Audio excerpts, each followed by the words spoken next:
All right, diving in today. And we're tackling something that honestly sometimes gets overlooked in all the risk management buzz, figuring out where you even are and what could actually trip you up along the way. Yeah, it's kind of like everyone wants to jump right into, brainstorming every disaster scenario imaginable. All the what ifs. Exactly.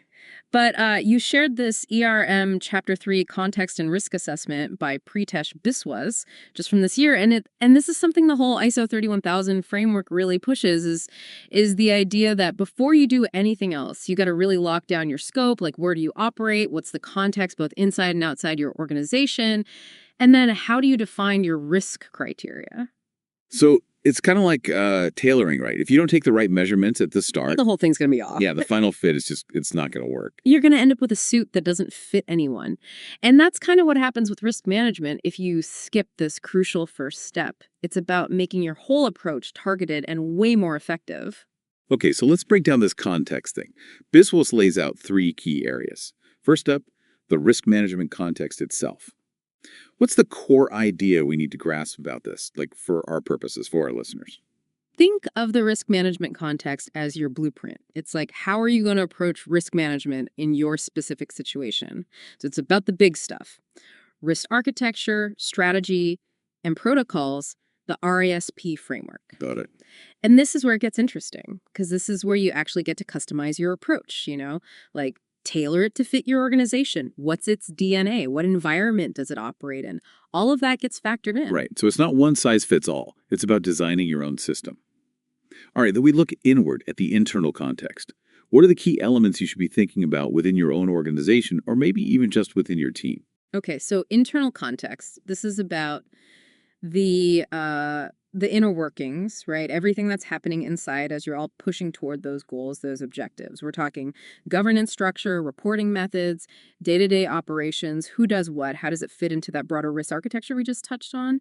But it also goes deeper than that. We're talking company culture, the values that really guide people, your stated objectives, capabilities, processes, and even just how are decisions made around here? It's a pretty holistic look inside. So it's more than just like org charts and procedures then. Okay. It's the culture, the values, the less tangible stuff.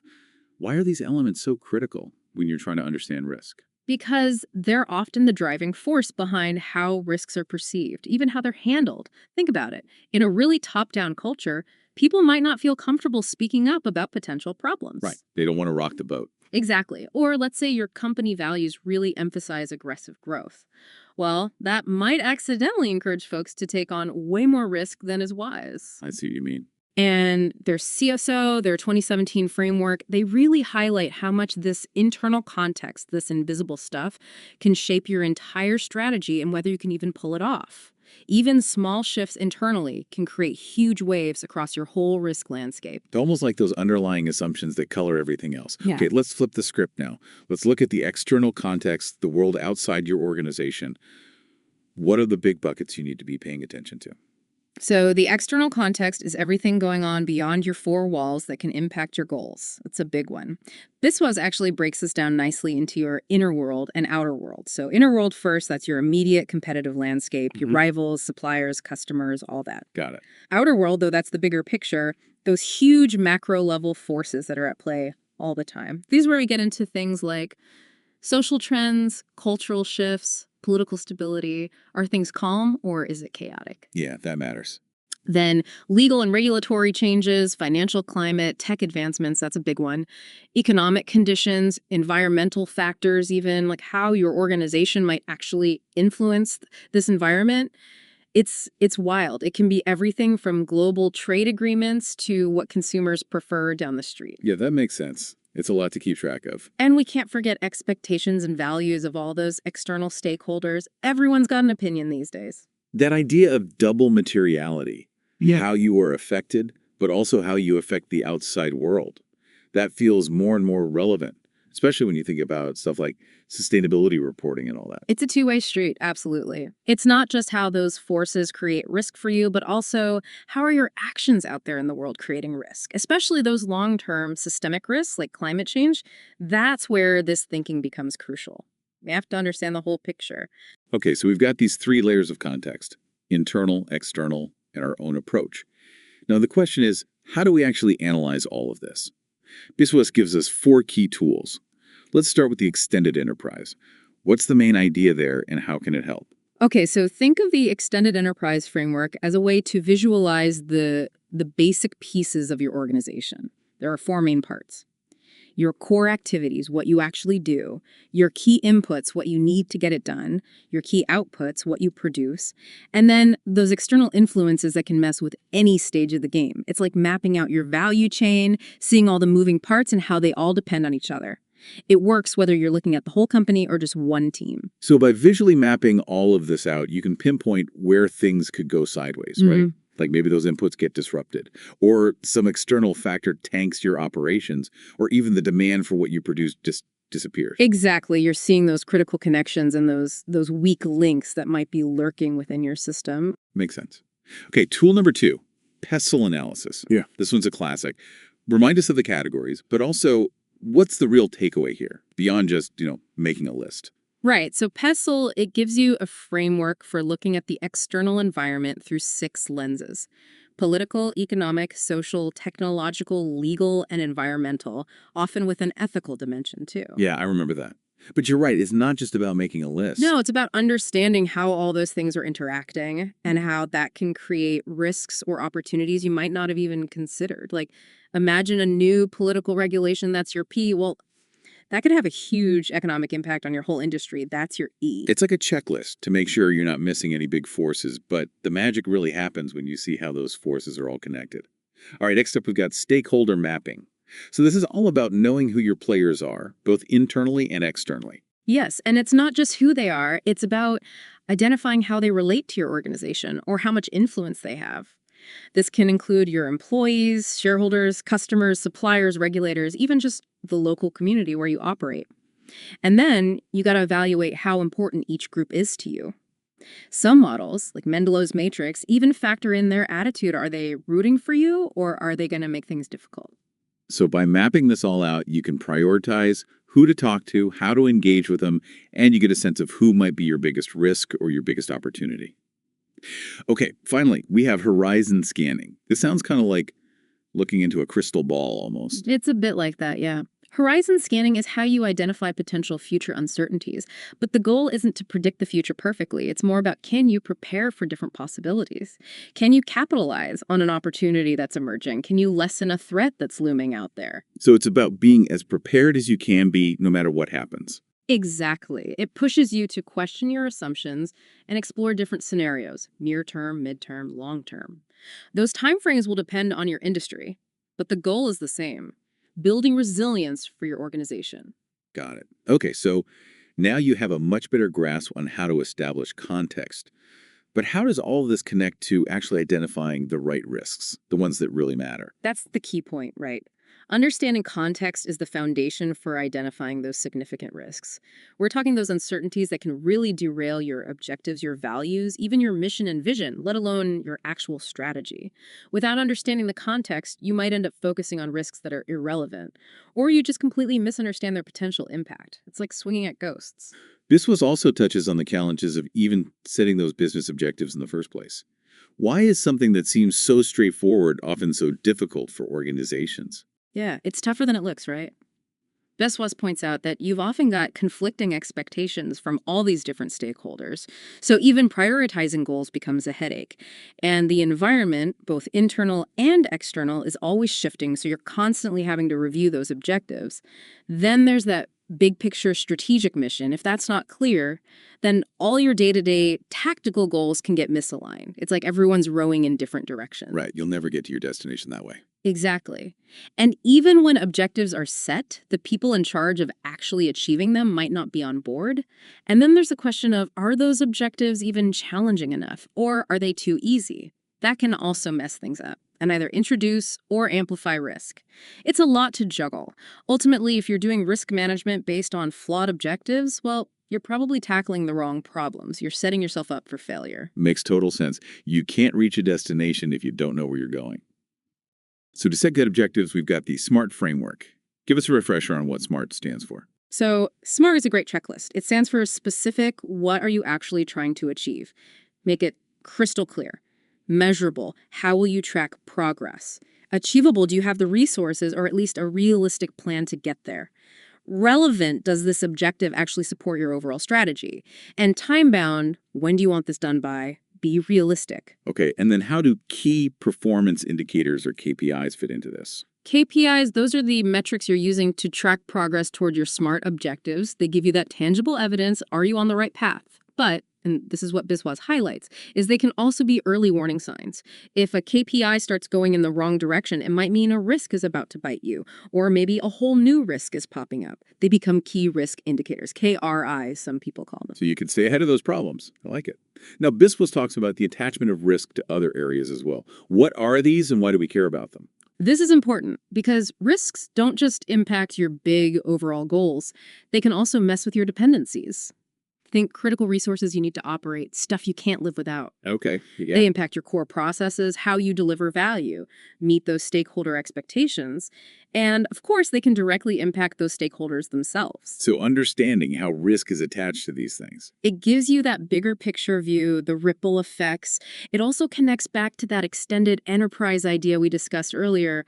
Those dependencies, processes, stakeholders, they all link back to that value chain we mapped out. Okay, so we've established context. We understand what we're trying to achieve, what's important, and how risk can latch onto all of that.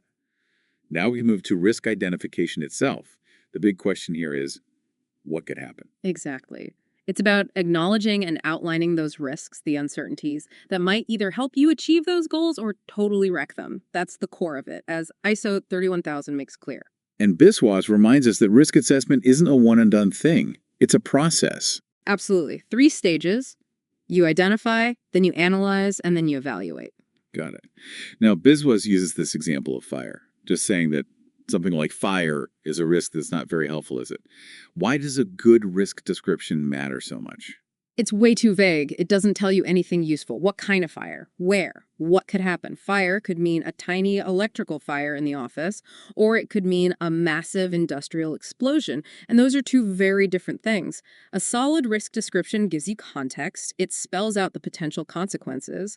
Biswas gives a much better example: risk of equipment failure in offshore drilling operations. Okay, that's way more specific. Exactly. It tells you what kind of risk, where it might happen, even hints at the potential consequences, delays, financial losses, all of that. It's useful information.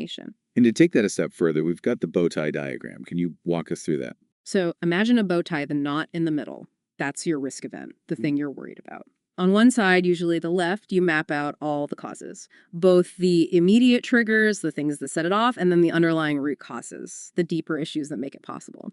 Then on the other side, you've got the consequences, immediate impact, and the long-term fallout. So for example, with risk of oil spill during offshore operations, you could have equipment malfunction, human error. Those are your immediate causes. But maybe those stem from poor maintenance, inadequate training.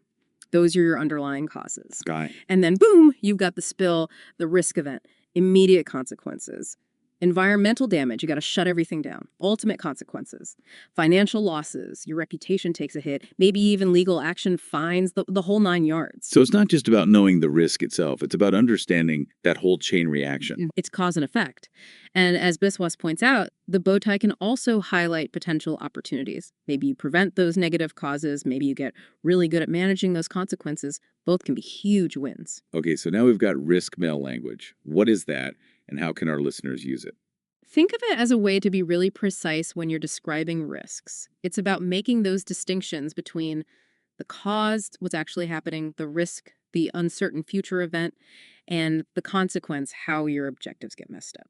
So instead of saying poor sales are a risk, you'd say cause, market demand is declining, risk, we might not hit those sales targets, consequence, profitability takes a hit. So it's a formula almost. Yeah, it brings clarity and precision to how you talk about risk, which makes everything else easier. And this helps you understand how likely and how impactful a risk could be, right? Exactly.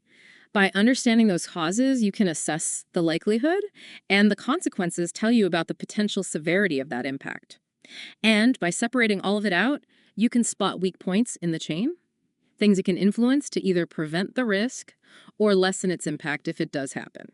Now let's talk about the known and unknown framework. This is based on the Johari window, right? Yeah. It's a way to look inward at your own risk identification process. So it's not just about What you already know about potential risks, your known knowns, but also what are those gaps in your knowledge? Things you know you don't know, those are your known unknowns. Right, so it's like you're aware of what you're not aware of. Right, but then it pushes you even further to think about what are you failing to acknowledge? Those elephants in the room that everyone knows about but nobody's talking about. This is why things get interesting and often uncomfortable. It's about challenging your assumptions.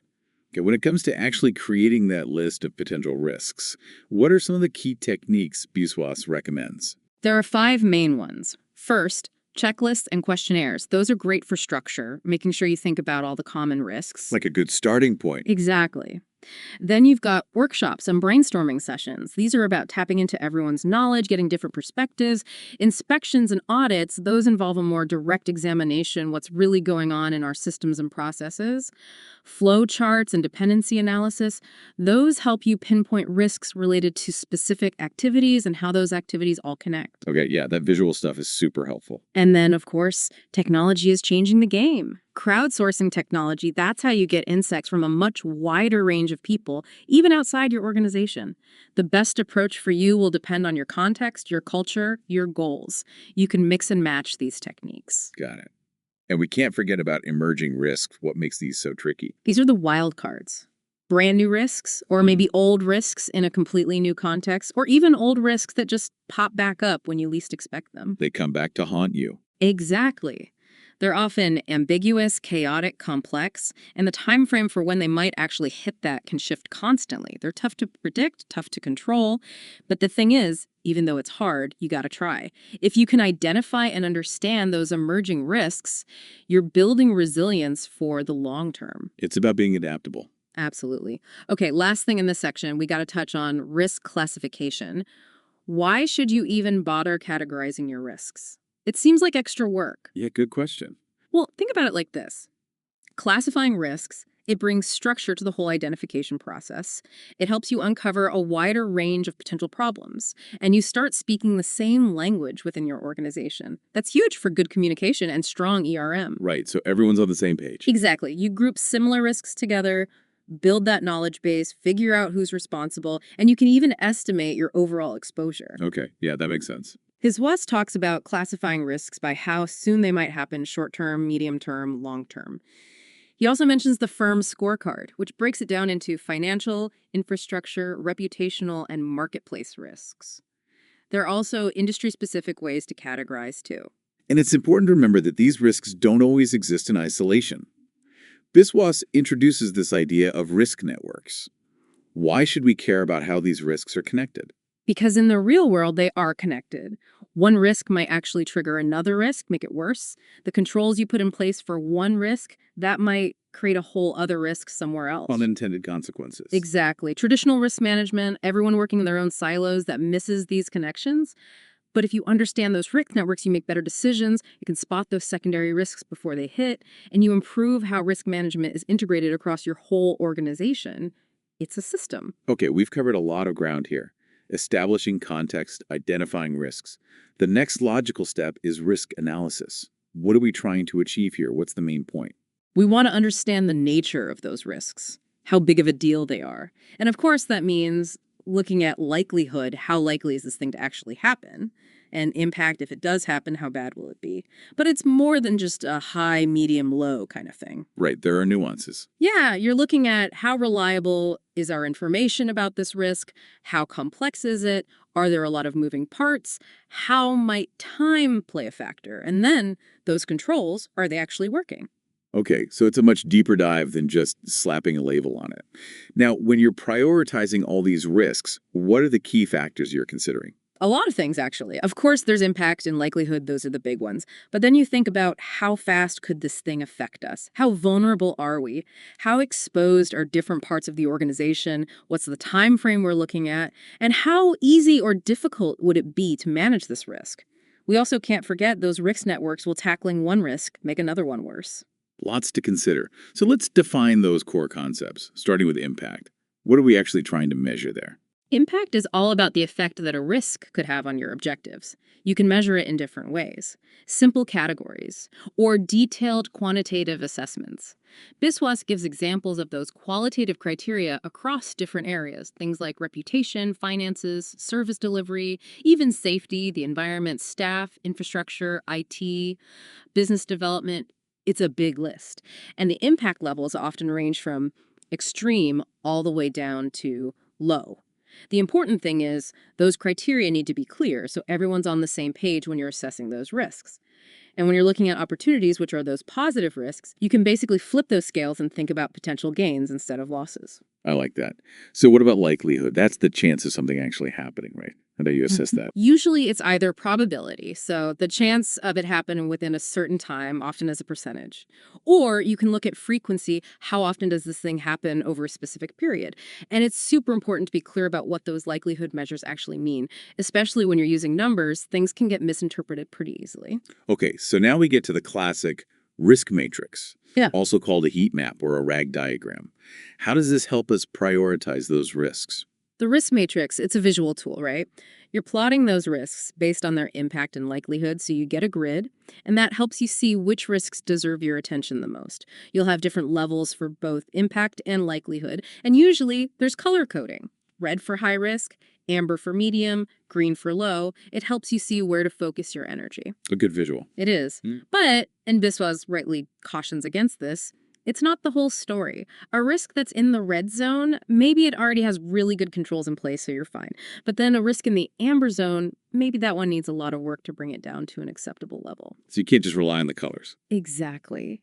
There's also this newer approach. Biswas calls it impact versus action, and it looks at things a little differently. How so? How is it different from the traditional matrix? Well, it's less about those likelihood assessments, which can be really subjective, and more about how much action is actually needed to manage this thing. It's prioritizing those risks that have the potential to really hurt you and either need immediate attention or maybe your current controls just aren't cutting it. So often they'll show this on a map with a tolerance line, and that helps you distinguish, okay, these risks we got to act, and these ones we're okay for now. It's particularly useful for those risks where you just don't know how likely they are, but you know the impact could be huge. So, like a pandemic. Exactly. Nobody could have predicted COVID-19, but the impact, we all saw that. An impact versus action approach would have highlighted the need to be ready, even if it seemed unlikely at the time. That's a great point. Now, Biswas throws in these timing concepts: proximity, velocity, and clock speed. How do those add another layer to our understanding of risk? So, proximity, that tells you how soon a risk might happen. It's all about urgency. Velocity is how quickly can this thing impact you once it hits. That's where speed of response becomes really important. And then risk clock speed, that's how quickly the information you need to actually manage the risk becomes available. A fast clock speed risk that demands real-time monitoring, agile responses. You gotta be on your toes. These timing concepts, they add that crucial element of when and how quickly a risk might hit, because it's not just about impact and likelihood, it's also about timing. All right, if you have more time, you can prepare better. Okay, let's talk about those levels of risk rating: the inherent, current, and target. Can you break those down for us? So, inherent risk, that's your starting point. The level of risk before you do anything, before any controls are in place, raw exposure. Current risk, that's where those controls come in. It's the level of risk after you factor in those controls and how well they're working. Some people call this residual or net risk.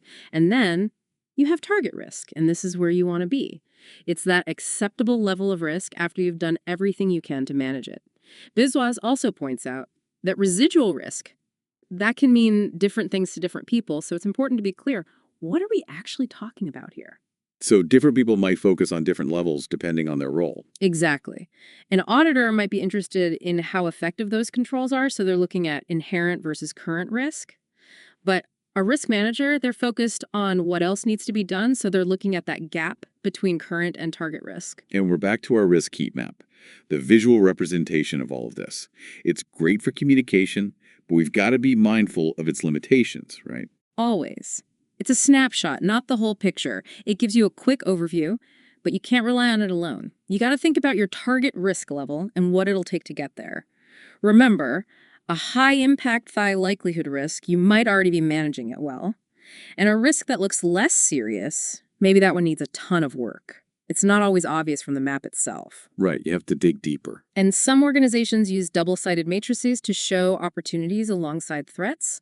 It gives you that balanced perspective. Okay, so now we get to the final stage, risk evaluation. What are we doing with all these risks we've identified and analyzed? What's the big decision we're making here? The decision is, do we take action or do we just accept the risk as it is? And that decision, it all comes down to your risk appetite and risk tolerance. So risk appetite being that broad level of risk you're willing to take on, and risk tolerance being those more specific boundaries, how much variation you can handle. Right. Every organization, even different parts of the same organization, will have different comfort levels with risk. You need to know your risk appetite, and then you apply it consistently when you're evaluating those risks. Those colored zones on a risk matrix, often those represent your appetite and tolerance, whether a risk falls inside or outside those boundaries.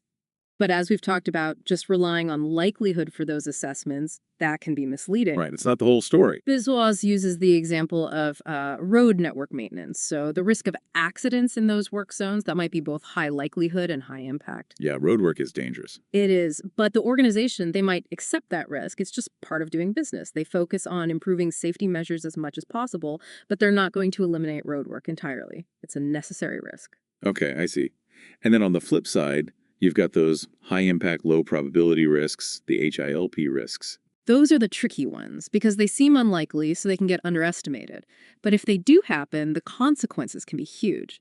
That's where something like the impact versus action map can be really valuable.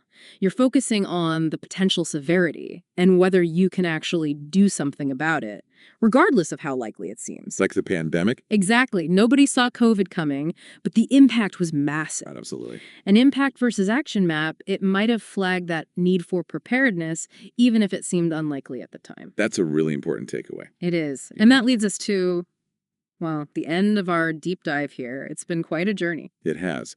So for everyone listening, what are the key takeaways you want them to remember? The most important thing, effective risk management, starts with understanding.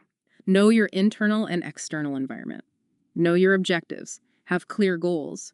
That context is everything. It's the foundation for figuring out which uncertainties really matter. Use those tools we discussed, PESTLE, stakeholder mapping, horizon scanning. Those are all great starting points. They are. And then remember, define your risks clearly. What causes them? What are the consequences? That bow tie diagram is your friend. And know the difference between those risk levels, inherent, current, target. Those are crucial steps. Okay, and to leave our listeners with something to ponder, what's one question you'd ask them? I'd ask them to think about their own work, their own organizations. What's the elephant in the room? What's that risk that's lurking in the shadows that everybody kind of knows about but nobody wants to talk about? That's a good one. And then what's one small step you can take this week to bring that risk out into the open? Start thinking about how to deal with it. That's where real change happens. I love that. So we've given everyone a lot to think about today, a solid foundation. We encourage everyone listening to revisit those concepts of risk appetite and tolerance, really understand them, explore those different risk identification and analysis techniques. There's a lot out there. Absolutely. And remember, understanding these things, it's not just about avoiding problems. It's about seeing those opportunities. Risk management is about seizing those chances to make things better, not just preventing disaster. Well said. We also love to hear from our listeners any aha moments during this deep dive. What tools or techniques really resonated with you? And what would you like us to explore in the future? Your feedback, it's incredibly valuable. It helps us make these deep dives better, more relevant for everyone. So keep those comments coming. Until next time. Thanks for listening.